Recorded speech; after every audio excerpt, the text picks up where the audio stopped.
कहा तो टेक्नोलॉजी से फायदा होना चाहिए, हालांकि टेक्नोलॉजी फायदे वाली चीज है बेटा, लेकिन टेक्नोलॉजी फायदे के साथ साथ हमें पंगु भी बना रही है। आज किसी बच्चे को बोलो कि 23 और 25 जोड़ो, अगर उसके पास कैलकुलेटर पड़ा है तो 23 और 25 को कैलकुलेटर से जोड़ेगा। इसका सबसे बड़ा नुकसान क्या हो रहा है पता? माइंड का जो ओवरऑल डेवलपमेंट है ना बेटा, वो नहीं हो पा रहा। 2 और 2 भी जोड़ता है ना, अगर जैसे कैलकुलेटर से जो काम करने वाले होते हैं, आप देखना कभी कितने वो उसके मतलब उसके दास बन चुके, गुलाम बन चुके उस टेक्नोलॉजी कि वो 2 और 2 को भी कैलकुलेटर से जोड़ते हैं। 2 और 2 को कैलकुलेटर से जोड़ते हैं। देखना आपने भी जो हिसाब करने वाले 2 + 2 + 3 ऐसे उनको कैलकुलेटर से जोड़ने लगे। तो ये जो टेक्नोलॉजी है बेटा, इसने आदमी का जो माइंड है उसके थोड़े से एक हिस्से को ना अफेक्ट किया है बेटा, बहुत तगड़े तरीके से किया है। और इसका जितना जागता उदाहरण आज वाला मैंने कहा ना, मैं मजाक नहीं कर रहा हूँ, सीरियसली बताओ, ऐसे हुआ मेरे साथ आज सब लोग घूम के जब फाइनली हो गए तब तो मैं घूमने निकला, बाहर वॉकिंग के लिए निकला, है ना। और इसका नुकसान हो गया कि फिर आगे से आगे सारा शेड्यूल डिस्टर्ब होता चला गया। तो टेक्नोलॉजी ने बेटा एक लेवल तक ठीक है। आज मैं कह रहा हूं ना, हर चीज को पूछो किसी बच्चे से कि 2 और 3 कितने होते हैं, बच्चा जवाब देता होते तो 5 ही है, लेकिन एक बार मैं कैलकुलेटर से कंफर्म कर लेता हूं, होते तो 5 ही है, लेकिन कैलकुलेटर से कंफर्म कर लेता हूं। अब जैसे एक न्यूमेरिकल करवाते हैं बच्चों को, छोटे छोटे न्यूमेरिकल करवाते हैं, तो वो कॉपी और पेन से करता हूं बच्चा। जैसे उसको कोई मल्टी छोटा सा, जैसे कल का ही एग्जाम्पल है, कल हम अमाउंट ऑफ फर्टिलाइजर निकाल रहे हैं। अब मैंने क्वेश्चन दिया, मैंने कहा किसी आदमी को ना 80 kg नाइट्रोजन देना है, 2 हेक्टेयर में देना है, उसके पास अमोनियम सल्फेट है, तो कितना चाहिए। तो अब ऐसे बोलेंगे ना टीचर, तो तुरंत बच्चा पता क्या करेगा, वो कॉपी लेके ऐसे लग जाएगा उसको, वो अपने दिमाग का इस्तेमाल करना ही नहीं चाहता। कितना सिंपल सा क्वेश्चन है, मैं रिपीट कर रहा हूं, देखो कौन बताएगा इसको। पहले किसी फार्मर को ना 80 kg नाइट्रोजन देना, 80 किलो, 2 हेक्टेयर का उसका खेत है और अमोनियम सल्फेट है उसके पास, तो कितना फर्टिलाइजर लगेगा? 800 किलो। अब ये 800 किलो बोलने वाले बच्चे ना केवल वो है जिन्होंने अपने माइंड का इस्तेमाल किया है। बाकी ज्यादातर बच्चे क्या होते हैं, जैसे आप 6ठी क्लास का बच्चा हो, 7वीं का हो, उसकी आदत पड़ी हुई है, टीचर ने कुछ भी बोला कॉपी पेन ले करेगा वो ऐसे। अरे बेटा खुद के दिमाग इसको यूज करो ना माइंड में।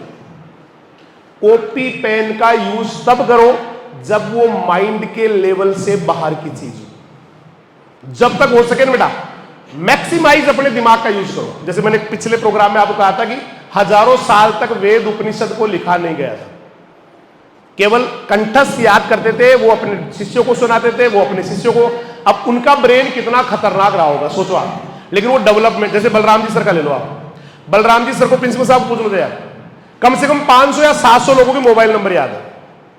वो कभी ज्यादातर के नाम सेव ही नहीं करते, वो डायरेक्ट बोल, ऐसे जैसे चल रहे हैं ना गाड़ी में, मतलब ऐसे जिससे कोई ज्यादा काम नहीं पड़ता ना, कोई ज्यादा काम नहीं पड़ता जिससे मान लो उनका, तो भी उसके नंबर याद, मोबाइल नंबर याद है।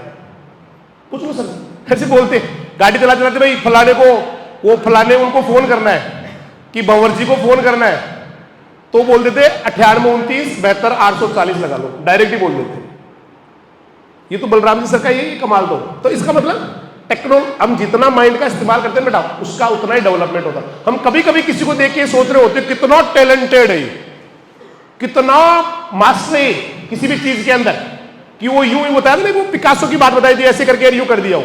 भैया वो मास्टर इसलिए है, जैसे कोई आपने किसी कविता सुनी हो, कभी किसी से कोई कविता का ना पोइट्री बोल रहा हो, और ऐसे लगता है क्या बोला इस आदमी ने, क्या गजब का बोला है, क्या तगड़ा बोला है। लेकिन हकीकत बताऊं आपको मैं, उस आदमी ने केवल एक ही फील्ड पे काम किया है, कोई तगड़ा नहीं बेटा। आज अगर कोई नेता भाषण दे रहा है या कोई और मोटिवेशनल स्पीकर बोल रहा है, तो वो तगड़ा नहीं है, आप उससे भी जबरदस्त कर सकते हैं बेटा। अगर आप किसी एक ही फील्ड पे काम करने लग जाए ना, एक ही फील्ड पे, केवल एक ही चीज पे, तो दुनिया के बेताज बादशाह बन सकते हैं आप। लेकिन अपना माइंड का इस्तेमाल करके आप किसी भी चीज के लिए दूसरों पे डिपेंड है। हम गलती यही तो करते आ रहे हैं, हमें लग रहा है ऐसे सब कुछ चलता रहेगा, पापा बापू भोजनालय, पापा ये चलते रहेंगे, मम्मा जो है ना हमें हेल्प करती रहेगी। ऐसा नहीं है बेटा, भोजनालय सबको खोलना पड़ेगा। एक बात याद रखना बेटा, इस समय अगर आपने तपस्या नहीं की ना, तो जिंदगी भर धुआं दे दे के जलना पड़ेगा बेटा, धुआं दे दे के। बहुत याद आएंगे ये दिन। आप अभी तो, मैं आपसे 4 साल पहले पढ़े हुए बच्चे जिन्होंने ध्यान नहीं दिया, और कभी मौका मिला ना बेटा उनको लाके आपके सामने खड़ा करूंगा, वो आंखों में आंसू निकालते हैं। 5 साल 4 साल पहले जो, क्योंकि उनको दुनियादारी समझ में आ गई। आप छोटे हैं बेटा, अभी आपको लग रहा है सब कुछ ऐसे चलेगा। अगर आपने अगले 3 या 4 साल में अपने आप को सही लेवल पे नहीं पहुंचाया ना बेटा, घर वाले भी आपसे कन्नी काट लेंगे कि तू जाने तेरा काम जाने, हमसे नहीं हो पाएगा। आपका भाई भी आपसे दूर हो जाएगा, भैया अलग हो जा, मेरे बस की बात नहीं है, मैं नहीं पाल सकता तेरे को, तेरे बच्चों को नहीं पाल सकता, तेरे को नहीं पाल सकता, मैं अपना काम चलाऊंगा, तेरा काम चलाऊंगा। सबके साथ बेटा ये यथार्थ है, ये आने वाले समय की वास्तविकता है। जिस फील्ड में आप काम कर रहे हो ना बेटा, उसमें पूरी जान झोंक दो। जैसे फॉर एग्जांपल मैं एक छोटा सा उदाहरण लेता हूं। एक बच्चा है जो नीट की तैयारी कर रहा है और उसने बहुत मेहनत की, मतलब 11 से उसने बहुत ध्यान दिया पढ़ाई पे, 12th में ध्यान दिया। उसके बाद मान लो हो सकता है उसने 1 साल और तैयारी करी मे बी, और उसका नीट में हो गया। अब नीट में होने का मतलब, नीट ये छोटा सा एग्जांपल है, नीट हो, जेट हो, सीयूटी हो, सबकी एक ही कहानी है। इन सभी की एक ही कहानी बेटा। इनमें अगर आप टॉप इंस्टीट्यूट में चले जाते हैं ना, टॉप, तो फिर आपको पीछे मुड़ के देखना नहीं है किसी में भी, चाहे वो आईआईटी हो चाहे कोई सी हो। ये जो तपस्या करके अगर आपने सही जगह अपने आप को डाल दिया ना, पीछे मुड़ के देखने की जरूरत नहीं बेटा। तो एक बच्चा है जिसने अपने फील्ड में, जेट में, सीयूटी में, नीट में, जेई में, इनमें भयंकर तपस्या की, और तपस्या करने के बाद वो सही इंस्टीट्यूट में उसका प्लेसमेंट हो गया। अब आपको पता है उसके 4 या 5 साल बाद में उसके साथ क्या होने वाला है? बुरा नहीं होने वाला है, बहुत गजब होने वाला बेटा। वो बादशाह बन के निकलने वाला बस। और एक लड़का है जो ऐसे ही बस यूं ही कर रहा है। अब मैं, एक पक्ष तो ये हो गया बेटा, उसका एक पक्ष तो ये हो गया कि उसने बहुत अच्छी मेहनत की, सही कॉलेज में चला गया, सही जगह उसका हो गया, आगे चल के वो डॉक्टर बन गया, आईआईटीएन बन गया या इंजीनियर बन गया, है ना। जैसे मैंने कल एक बच्चे के बारे में बताया, भाई 1,77,500 रुपए उसकी सैलरी है। उसी के भैया का प्लेसमेंट हो रहा था, वो भूल गया उन्होंने, 1.5 करोड़ में। वो मैंने एक दिन बताया था ना, एक बच्चे के लिए उसका भाई उसका 60 लाख में हो रहा था। वो 60 लाख नहीं था उसका जो प्लेसमेंट हो, एक बच्चे को नहीं बुलाया था मैंने, जिसका भाई मैंने कहा था आईआईटीएन है, उसकी दीदी जो है ना वो भी जो नौकरी लगी है, वो बच्चा आईआईटी करके, अरे चुन्नी लाल जी जाकर साहब वाले बच्चे की बात नहीं की थी मैंने, सेल भाई वाले की, तो वो उसका 1.5 करोड़ में प्लेसमेंट हो रहा था उस बच्चे का। आईआईटी करने के बाद में, आईआईटी मुंबई से किया था, कहां से किया था होगा उसका ध्यान, क्या नाम उसका बच्चा, बेटी होगी उसको ध्यान, छोटी सी, कहां से किया था भैया ने, नहीं इसको ध्यान नहीं, कानपुर से किया था ना। 1.5 करोड़ में हो रहा था। मैंने आपको उस दिन 50 से 60 लाख बताए थे, 50-60 लाख में। लेकिन जब कल बात हुई थी ना बच्चे के सामने, वो जो तू बच्चे वाला बच्चा था, वो कल बता रहा था मैं आपको उसके बारे में, 1.5 करोड़ रुपए में उसका प्लेसमेंट हो रहा था बेटा।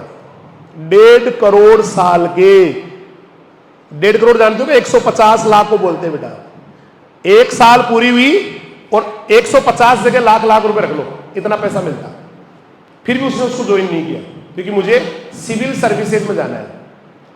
किसी की सैलरी अगर साल 12 महीने में 1.5 करोड़ रुपए मिल रहे हो, तो 1 महीने की कितनी सैलरी होगी?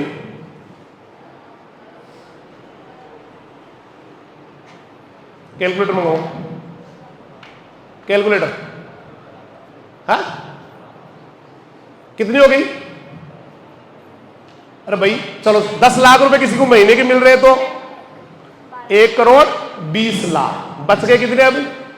30 लाख। बार दुआ 24, उधर 12 लाख हो गए, 2 और जुड़ गए, और बार डाया 30। ये भी आते हैं कि पहाड़े आपको? 12 एकम 12, बार दूना 24, बार डाया 30, नहीं बार सवा, ऐसे नहीं आते क्या? ऐसे ही बोलते हैं मर्द पहाड़े, 16 एकम 16, 16 दूना 30, ऐसे नहीं बोलते? 16 डाया 40, ऐसे नहीं बोलते? कितने बच्चों ने ऐसे पहाड़े बोले मेरे साथ कई बार? ये लो हाथ खड़े करो सीधे, हम तो ऐसे ही बोलते हैं। हमें अगर डाई उसका आंसर लाना तो वैसे बोलते हैं, 8 एकम 8, 8 दूनी 16, 8 डाया 20, ऐसे बोलते हैं, 8 डाया 20, ऐसे। 12 लाख और 12.25 लाख हो गए सर, 12.25 लाख रुपए महीने की सैलरी। अब 12.25 लाख रुपए किसी को 30 दिन के मिल रहे हैं, तो एक दिन के कितने हो गए? मोबाइल है ना, इसमें कैलकुलेटर है, हाँ? बताओ देखिए, एक आदमी को महीने के, चलो 12 मान लेते हैं, 12 लाख रुपए मिल रहे हैं, तो दिन के कितने रुपए हो गए? मैथमेटिक्स वालों,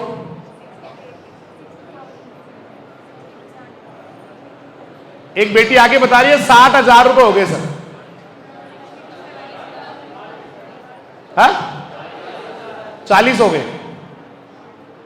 कितने दिनों के 40,000?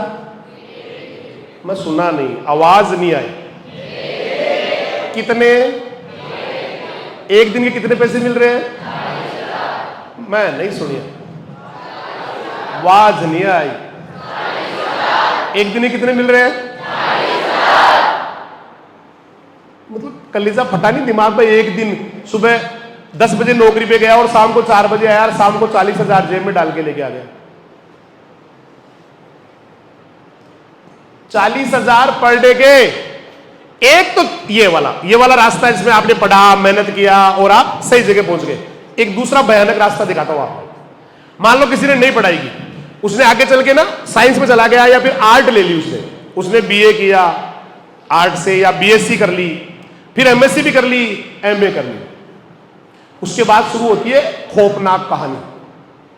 फिर वो जाता है तैयारी करने के लिए, जयपुर जाके कहीं कमरा लेता है, गोपालपुरा, जोटवाड़ा। फिर उसके बाद वो तैयारी करता रहता है बेटा। साल निकलती है, कोई रिजल्ट नहीं आता। 2 साल निकलती है, रिजल्ट नहीं आता। 5 साल निकलती है, रिजल्ट नहीं आता। रिजल्ट मतलब रिजल्ट तो आता है, एग्जाम देता है उसका, लेकिन उसका ढंग से नहीं आता।